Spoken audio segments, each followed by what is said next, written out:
Good morning, everyone.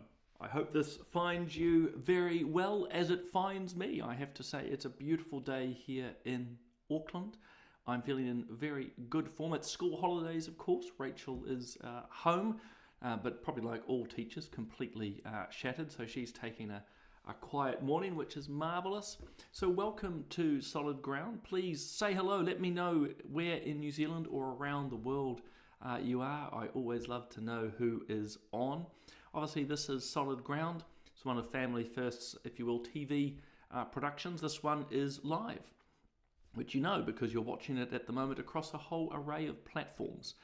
If you want to comment, jump onto the Family First Facebook. So you'll be seeing this perhaps on Twitter, on YouTube, LinkedIn. You may be seeing it on my own Facebook page. So welcome.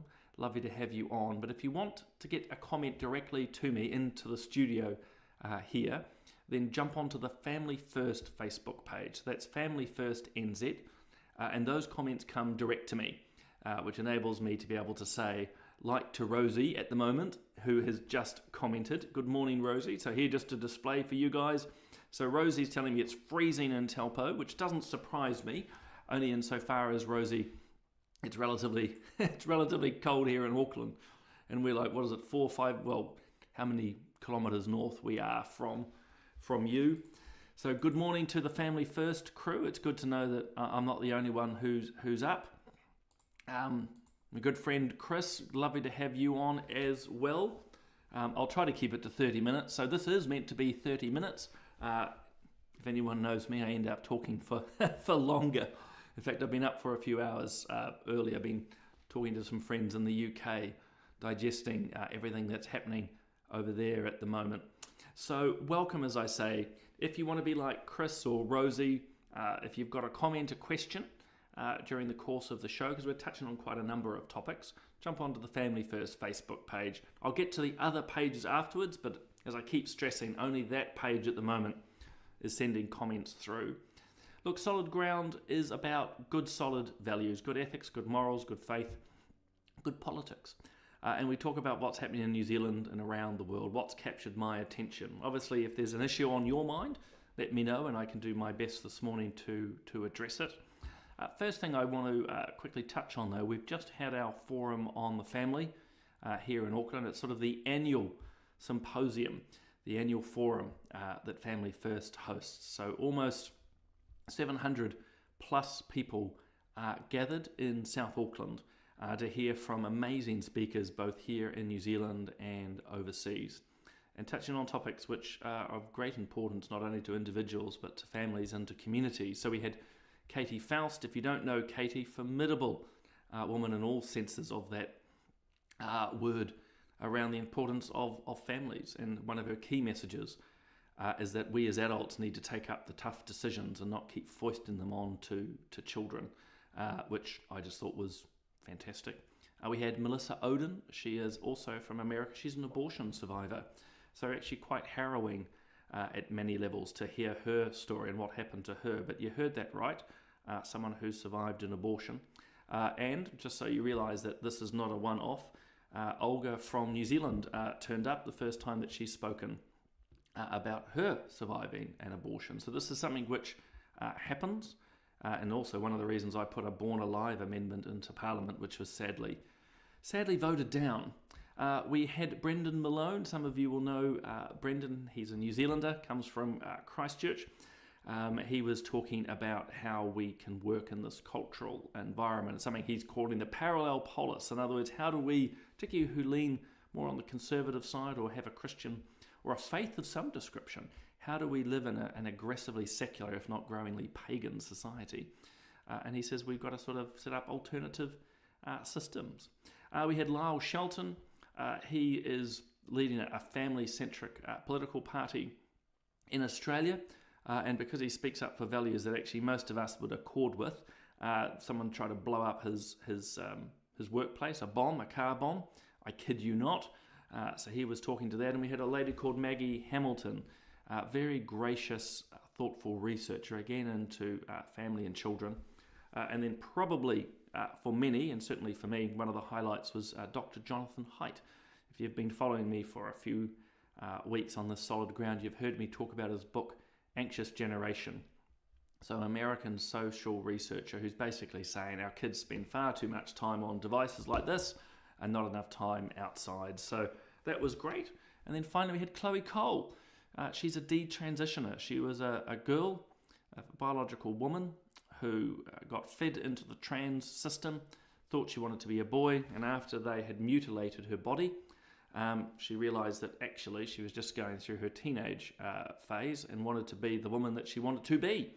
And so she's an incredibly powerful voice. So as you can see, quite the turnout of people. So it was amazing. It was just amazing. So just quickly here, because it can. So good morning to Amanda there in the Wairarapa, marvellous part of the world. We've got Robin here. Where are you? And you're in Hastings. Of course you are, Robin. So hope it's all well down there. Of course the East Coast has been getting a bit of a hammering before. And if so, the Family First crew, who's behind the social media, is happily messaging away. So welcome everyone. Look, lots of little topics, a couple of big topics. So why don't we start? I'm just scrolling down the page to find it. So this little story this is a day old, this particular link. It's been updated, but big news yesterday was this now former Green MP, Darlene Tana. So the first point is she's been under investigation for alleged migrant exploitation and not paying wages at her husband's business. So she's been suspended from Parliament for longer than she's been in Parliament. So just let that sink in for a moment.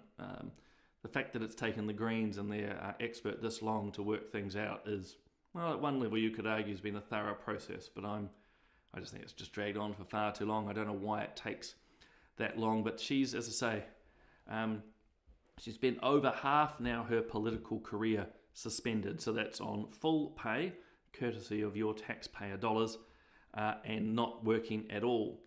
But the Greens came out yesterday and effectively asked her to resign. So the report, now it's not a criminal report, it's not a legal report, but it's an investigation which has said actually there's sufficient evidence here, or is it evidence? Probably is, that she's been involved in conduct the Greens are not happy with. Now, really important for viewers to understand there's no police involved as far as I'm aware, there's no criminal cases, nothing like that. It's that her behaviour has, because the report's not been released yet, and to be fair on the Greens, they can't release it without her permission, but the Greens are not happy with her, so they've said we don't want you, Darlene, in our party anymore, and they're asking her to resign from Parliament. And that's really important, guys, because you can't force her out.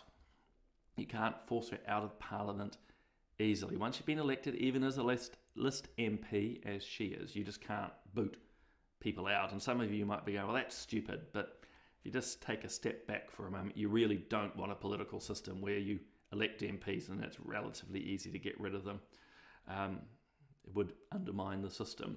So now the Greens are in an invidious position, but one I find quite funny, is they may have to invoke the waka jumping legislation, something the Greens have fought against from day one. But in order to maintain the proportionality of Parliament, that's why waka jumping came about. Okay, it was a Winston Peters idea, and it remained controversial. But if people are leaving your political party, then you are losing, obviously, votes. You're losing your proportion in Parliament. So waka jumping is there to make sure that the party that loses an MP or MPs can keep topping up. So long and short, it's really up to Darlene. Does she completely leave Parliament? Does she say she's going to be an independent like Elizabeth Kerekere, another Green MP, did? Or is she going to say she's joining the likes of the Māori Party? Who knows? She maintains she's completely innocent. Who knows? Who knows what's going to happen? Just very quickly, good morning, Lynette there in Christchurch. Lovely to have you on board. I suspect it's freezing cold down there as well. Also a chance for me to have a quick sip of coffee. The other pun with solid ground. Good values, good coffee. So we'll see what's going to happen to Darlene. My pick is she will probably go. I think it's pretty hard to be under the scrutiny that she's going to be under, particularly as a new MP. It's hard enough when you're an existing MP to become basically a pariah, isolated into the corner of Parliament in this huge scrutiny. But look, who knows? Who knows? I think it's funny, one of my team, I'm looking at my text messages because some of the team flicked me through a message this morning. I'm not on Twitter, so they've flicked me a note. They've noticed, this is from Chris Lynch. He's a journalist in, I think actually, Lynette, down your way, down in Canterbury. He writes, next on the Green Party list is a Brendan Boyle, whose thesis was about self-determination for queer rangatahi Māori, so that's teenagers, an alternative to the conventions of, get this, hegemonic empirical academia by centering the voices and lived experiences of those who've historically been subjected to. So that's the next lunatic coming in for the Green Party. But he ticks all the boxes. He's young. He's clearly angry. He's clearly a deep committed Marxist, queer theorist, decolonist. He's the perfect fit for the Greens. And statistically, he will probably last about as long as his colleagues. Seeing we can add now Darlene Tana, Golriz Garaman, Elizabeth Kirikiri, amongst others to the list. But a perfect fit. But they are, as a party, quite in disarray. But kudos. It was mentioned on Straight Talk last night.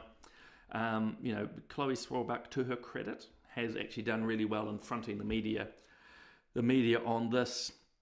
Now, moving from green to pink, if I can make this happen, here we go. We had this breaking news last night, and probably will traumatise some of you to see her name again after all that she was part of doing during the COVID times. But she took the University of Auckland to court for a number of reasons, but the primary one being that they did not protect her sufficiently during COVID time. So as you remember, Dr. Wiles was front and centre, along with others, promoting, I would argue, promoting the government's view of how to manage COVID. And so that brought her a lot of opprobrium, and to be honest, some really disgusting, terrible behaviours of New Zealanders towards her. So death threats, rape threats. And so let's be really clear, that's completely out of line, no matter how angry or disagreed people are with her or others' views. So some vile behaviour directed towards her, which is completely wrong. But she's taken the university to court, and one part of the case that they needed to protect her more, that they needed to do more. And part of it, well, the courts obviously agreed. That's why they said there has to be a $20,000 payout. The courts have said her academic freedom, her ability to speak or not to speak, was not impacted. But the judge felt that the university could have done more to protect her health and safety. I suppose what sits a little bit, though, in the throat for some of us in these early days, and I haven't read the full judgment, and I was thinking about this morning, is she was effectively a bully. Okay, she was effectively a bully, along with a number of others, by the way, during the COVID times and afterwards. And bullied anyone who had a different opinion, used the pulpit supported by Jacinda Ardern to force her particular view onto people, even though, of course, she didn't follow her own advice. And so there's a sad, I don't know, I'm struggling to find the right words here, guys, because, as I say, it was bullying behaviour. But then when she came under fire, and again, I'm not justifying the vile level, but when she came under fire and criticism, it's a typical leftist response, is that all of a sudden that has to be, well, she has to be protected. So, again, a bully is more than happy to impose their views and thoughts on others, but if you push back on them, they don't like it. So there's an element here of bully becomes victim, and we see this all over again. I mean, you just watch these various protests that happen. They're fighting the police, and the moment causing massive trouble. Think of these Gaza protests, John Mintos and that Sue Bradfords of the world, causing terrible trouble. And then as soon as it suits, they become the victim, screaming that they've been hurt. And there's a little bit of this, I think, going on in the Susie Wiles case, that, pushing her agenda, she's getting pushback from the community saying, we don't like what you're doing. And all of a sudden, switch, I'm the victim, the university has to protect me. And I think what really sticks in my throat is she's one of the, I think it was about 2,000 academics who bullied what is known as the Listener 7. You might remember the likes of Dr. Elizabeth Rata and others who questioned the place of Maori myth and legend as science. Correctly, by the way, they correctly pointed out that myths and legend and most of Mātauranga Māori is not science. Well, interestingly at the time, Dr. Wiles and Sean Hendy and a whole pile of others, our good friends at the Disinformation Project, all barreled on in signed letters demanding that these academics be sacked and fired and there be massive consequences on them. So I suppose I'm still trying to get my thoughts together on this, but you can see the core theme is bullies don't like it when there's pushback. I'm not talking about the vile level of behaviour. All things like death threats and that, like I used to find, have to be taken seriously. But you can't help but feel this case is wider that, I'm not allowed to, in the case of Dr. Wiles, I'm not allowed to have people critique me too loudly. That's just not on. And we see that across various politicians, other activists. That's why they try to cancel you. That's why they're the greatest proponent of free speech. And it's why, as I say, they're ultimately hypocrites, because she was one of the academics trying to silence the 7 other academics who were speaking into the space of science. So, yeah, leaves a bit of a bad taste in my mouth, I have to say. So, anyway, now I can see there is, comments coming in, and for whatever reason, I just got to make them look smaller because they're filling my page now. Someone's put something big in. I think Amanda said, you don't need protection if you've done nothing wrong. I think sort of on that one, Amanda, it said for some of the stuff that Dr. Wiles was experiencing was pretty disgusting and pretty bad. And I understand people were really upset. But when you're at the level of death threat, that's a problem. But as I said, there's just been a sense when you think of when I think of the commentary way back when, part of it was for her and a number of the other, if you will, academics or commentators, often who weren't actually expert in the field. They were free to use a massive platform. They were free to use their massive platform, but they weren't allowed to experience any blowback or any pushback. People were to be silenced, as so many of us know. Media wouldn't report or alternative views. I remember it was Dr. Simon Thornley. She and others basically mocked a colleague. So it's not good, is the short answer. Rosie's asking if she's getting paid. Yeah, so she is getting paid. She continues to get paid. It's really important to understand she's done nothing illegal at this point. There's no charges, so she's still an MP. I think the Maori Party could be interested in her, because I'll just make her a victim and a martyr.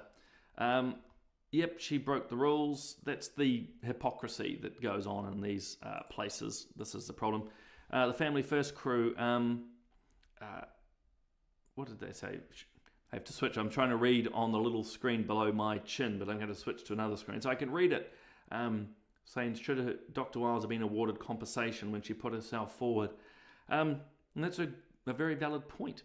The university and their lawyer argued that she chose to be the commentator. I suppose it's a little bit of a tension. You don't want the chilling effects of the likes of abuse to stop people speaking up, but she revelled in it from what we saw, as did a number. Dare I mention Michael Baker and others? They absolutely loved being in the media. They courted it more and more. They got huge kudos for it, huge rewards. As I say, there's an element of what's happening in this case. That it's that no criticism should come their way. I suppose that's what I'm trying to get at. I think most of us will agree that threatening people, what they call doxing, as publishing home addresses and phone numbers, that's not appropriate. But there's a sense that no criticism or very little should come their way, and I just don't think. Christine and Brenda nailed it. Done herself enormous damage. 20 grand won't go far. I mean, God, if you were her current university, which remains Auckland, by the way, or any other, you would be very careful, because what's the next court case?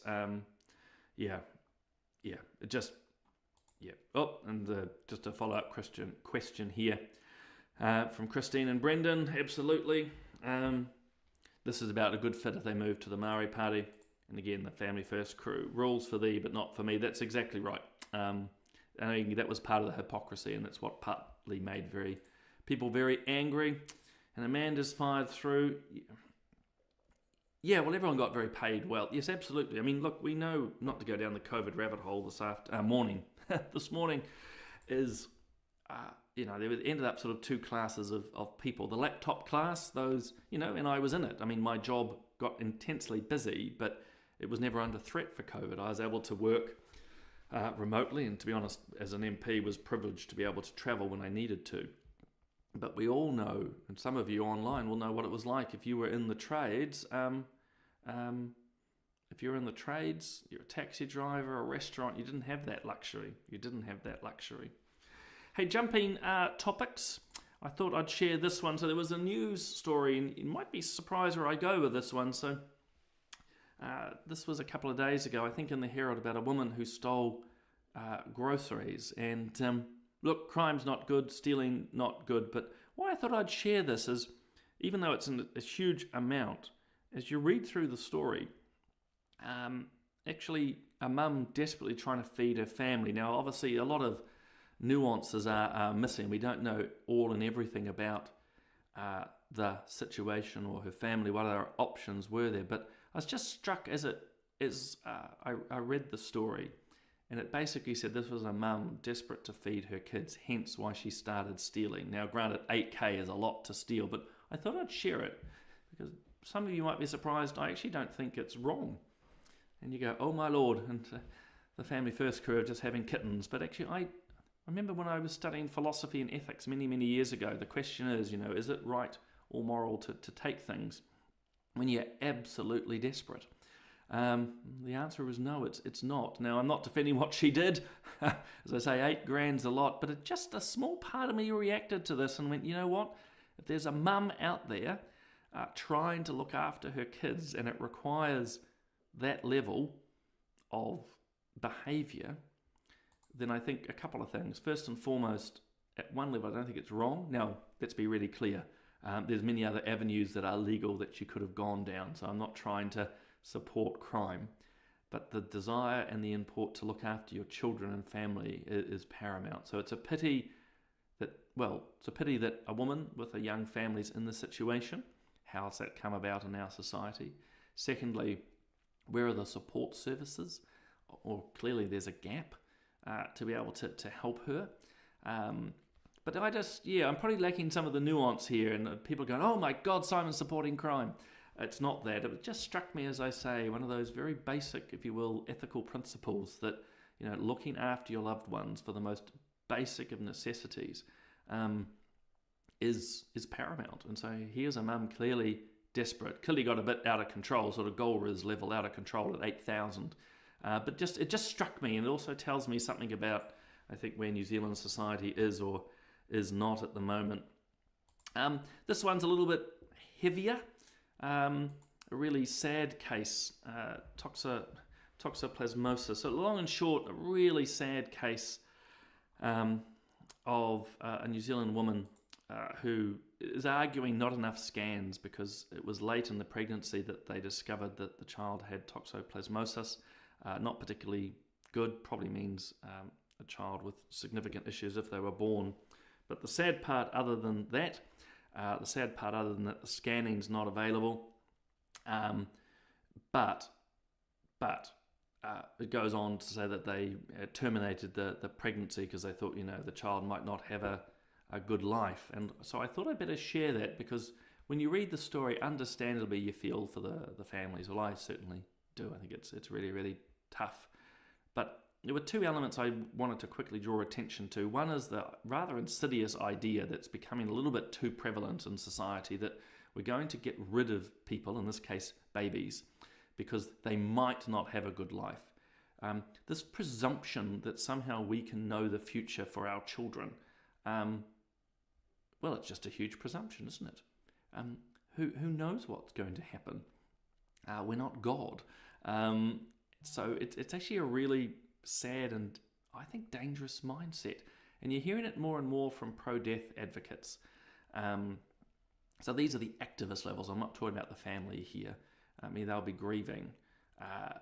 But it's we need abortion because actually the children might not be born into good, stable families or might not have a good outcome in life. who are we to know or judge?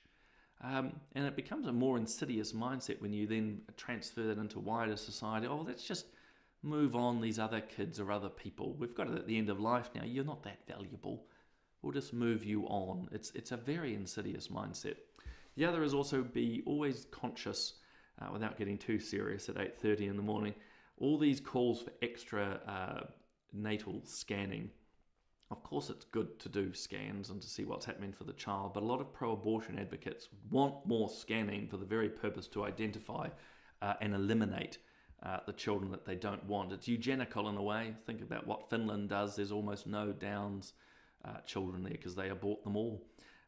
So just always read a little bit more deeply, says me to you guys, into the stories, just to be aware of what they're up to. And then speaking of media, bless them, we had this little puff piece up the other day of how a woman, if I read it, I didn't go behind the paywall, but I saw enough of it, that she earns 6 figures, but then the media promoting that basically she does pornography. Now, she's an adult, it's her choice, but I just thought it's the Herald in this case promoting, well, pornography, and a form of prostitution in a way, but it was all just so glamorous. You know, I work hard all day, I earn over $100,000, but I still need to, use a side hustle that's, selling my body, and it's to be celebrated. Thought that was a bit crazy. And then I saw this one. I thought I'd share it with you because it's just complete, utter media bias. So we don't know all the details, but long and short, you'll know the name Chantal Baker. I've actually not met her. I don't really know her beyond what media reports. But the way that Herald reports it, so long and short, someone basically attacked her in her car. That's the story.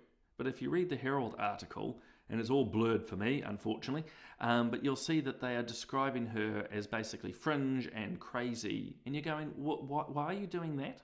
What is the purpose here why are they deriding Chantal is basically what I'm trying to get at. They're using a whole lot of adjectives or descriptors to undermine her when really at the end of the day, she's a New Zealander who got attacked and her car smashed up. Now look, if there were provocations from one side or the other, that's newsworthy. But this article is just a perfect example of media bias well at play. And speaking of media bias, switching overseas, I don't know if you've been following the French elections, but I just thought this was quite telling. This one from the BBC, but it's replicated in New Zealand media. So Marine Le Pen from the right was supposed to win, but the left bloc, the left voting bloc, all those parties work together. And so long and short, France is now split, but politically speaking. But what's important is they always talk about the far right, but it's only a left alliance. So far right, left alliance. Far right, left alliance. It's all just so lovely. Well, the left alliance is basically full of communists, socialists, really far left and radical groups. I'm belaboring the point, but this is just the enormous bias that you and I are dealing with in media every day. So whether or not Marine Le Pen and their views are far right, we can leave that for debating. I just thought it was fascinating that despite it objectively being clear that this left alliance is literally full of communist parties, socialists, their policies are so completely left. Some of them are restoring the pension, in other words, restoring the pension age to much, much lower. So in other words, people having to work harder and harder to allow more people to retire earlier, more generously. The far left as well are advocating that basically there are no migration restrictions. Instead, they're just going to set up rescue camps for the millions of illegal migrants flooding into France and causing, not all of them, but enormous amounts of crime. These are views that are quite to the left, if not far left. But as I keep saying, media only reports it one way. And just to sum things up, the far left wins, but they still riot and protest. As I noted earlier, so the left wing, there they are, they're singing the Internationale. This is the anthem of the communists and the socialists. A philosophy, by the way, people, that has led to some of the worst amounts of death in the last 100 years. And communism is responsible for just under 100 million deaths, and yet these muppets are celebrating. And on top of that, I might add, if you've been following the news, those same far left lunatics in France then went on to riot and burnings. There's thousands of gendarmes or police on the street, particularly of Paris, trying to stop these mad groups. And they're a mixture of communists, socialists, Islamists, Antifa, anarchists, but they're only ever the Left Alliance. So just be aware of all the bias. Hey, final thing before I take your questions, check out Rodney Hyde's recent post. It's on his website, bassettbrashandhyde.com. So Rodney, he's a host on Reality Check Radio, as I am, so you can check that out too. But he writes about the sex education that his children are getting. In fact, part of it is just the sheer fight to try and get the information. But look up his blog. It's an easy read, but very, very disturbing because ultimately there's enormous amounts of just, well, put it this way, what the teacher, and by the way, in this case, it's a male teacher. I think it does make it worse, but he's pointing out just the graphic, explicit material and highly ideological material that has been taught to young children. Read his blog, but I'll just put this to you. In any other context, someone showing this material or talking about these topics to young people would be arrested. They'd be arrested for lewd conduct, for grooming, you name it. But because it's in a classroom, it's supposedly okay. So go and check out Rodney's op-ed. It's well worth it. I really recommend you do so. Look, I just scroll down. You've got to imagine on my production screen here, I've got all your comments on my right-hand side. So we'll see what people are saying. Amanda's saying, stealing is wrong. I raised my 5 kids on a shoestring budget, but never felt I had to steal. Oh, look, I agree. Again, not advocating stealing. I think, my wife's 5 kids as well, and, speaks to me quite often about how you work. So it's not justifying it. I think that's really important, Amanda, and I think so many people work very hard in different ways. I just thought it was a sad situation. I worry about how our country's got to that situation, what care was not provided, but I suppose it was my more academic side looks at it and goes, where's that threshold where actually it becomes, if you will, moral to do so. So be clear, people, not advocating you go out to your local dairy and go stealing today, but what a situation. And so Gabriel's, they pinpointed that story to, again, that struggling families are the problem and not the system. Yeah, actually, Gabriel's got a good point there. The system is clearly broken if a young mum like that can't get the help she needs. And you do have to, well, I do, Gabriel, worry with the millions and millions of your and my taxpayer dollars which are spent into these social services and government services, is how did it not reach her? So clearly there's a lot more to be discussed in that space. So others are saying they thought they might be hiding behind a family situation, should have been offered to do something, and no excuse for stealing. Generally there's not. I suppose it's just in those really extreme examples if you need to feed your family. But again, not trying to justify theft. That would be a worry.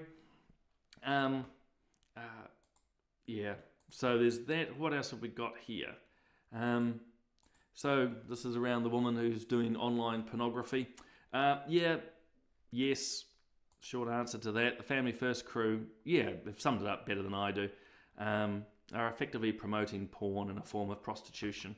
And I think this is our issue with media at the moment, is that it is more promotion. We were noting on Straight Talk last night, so this is a Family First panel show, live on a Monday night, of how media, particularly around the news hub closure, they spend all the time talking about themselves, not the news. And then you have stories like this one around this woman who, is it not moonlights? Side hustle, there's the word I'm looking for. Side hustle into sort of the prostitutive porn industry. And it's celebrated in the same way they're trying to celebrate all different types of relationships and that now. It's just unfortunate and really, it's terrible. It's terrible. guys, I'm going to leave it there. It is well past 8:30. I'm going to go and have to get on with the day. Just a couple of last notices. As I say, Straight Talk, that's every Monday night live on Facebook, LinkedIn and other good platforms from 8 p.m. Moderated by Bob McCoskey, and he has up to 6 guests. My colleague Tumby does a weekly series called Pulse Point. She breaks down 5 or so stories of the week. You can always sign up through Family First, of course, to get this, or jump online. You can find that on, well, again, all the good platforms. Most mornings, Bob is doing McBlog. This one was from about a week ago, where he was interviewing Winston Peters. So I think this shows the reach that Bob's getting. In fact, not breaking secrets, but actually across the various platforms and activities which Family First is doing, be it McBlog or Solid Ground, Straight Talk, Pulse Point, Family Matters. Actually, that's our podcast across all of these things. Huge reach. So that's really fantastic. So a big thanks to all of you who are on board. Oh, speaking of that, as I say, there's the Family Matters podcast. Because we had the forum last week, you may have missed that going up. I interviewed Dr. Callum Miller. He's a young man, pro-lifer, used to be pro-choice. He's an Oxford-trained doctor and an Oxford-trained and working researcher. So incredibly articulate young man. So please go and check that out. And selfishly, if you like reading rather than listening to me, you can read my weekly op-eds. This is on a place called Substack, substack.com. Look up On Point. The last one, this is actually 2 weeks ago. The last one, I'm pointing out the hypocrisy of the Greens. And if you do like the sound of my voice, you can always tune in live 10 a.m. on Friday mornings. I have a 2-hour radio show. This week, we're going to be talking about the UK election, and actually got a deeply personal story with a friend of mine. Kylie Black's coming on to talk about her journey with something called the Ehlers-Danlos syndrome. So come and join us. There's so much to do. There's no shortage. So guys, thank you for joining me. Thank you for the lovely comments to Christine and Brendan. Thank you to Amanda. Thank you very much. And everyone else who's commenting. Hey, the other thing is, to those of you I met at the forum, lovely to see you. And for a lot that I didn't get to see, because life is crazy, because with literally the hundreds of you there, I saw a lot of name tags because we were putting them out. So I know who was coming to the forum. And a lot of the names of you are familiar to me because you've been on my Facebook or LinkedIn or emailed me. So I'm sorry for those I didn't get to meet. You'll just have to come to next year's forum. But guys, in the meantime, have a wonderful day, a wonderful rest of the week. I look forward to seeing you all next Tuesday.